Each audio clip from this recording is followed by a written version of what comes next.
Popular Brewer catering location has opened its doors for lunch. Katie Sharp offers a taste. Some of the dishes that we've offered have been crawfish etouffee. We've offered a chicken and sausage jambalaya. We made chicken gumbo, which was a huge hit.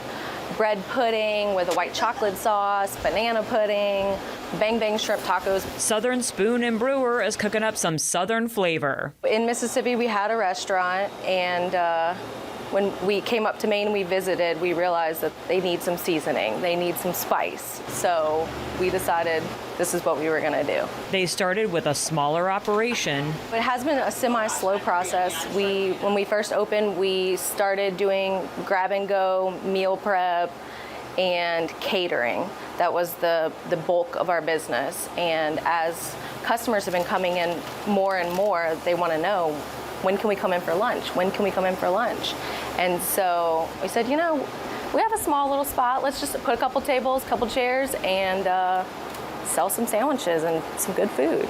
Now they're open for dining in. Monday was the grand opening for folks to come in for lunch, which will feature a rotating menu of 10 items and will change every week. In addition to making Southern dishes, they also have items shipped up from Southern companies and bakeries. Jessica says their growing popularity has made for a real Maine welcome for their Southern kitchen. At first, we were definitely skeptical and a little bit nervous, but since customers have been coming in here and requesting repeat items like gumbo and grits, it just feels really good. Katie Sharp, WABI TV5 News, Brewer. For more information, you can go to southernspoonfed.com or check out their Facebook page.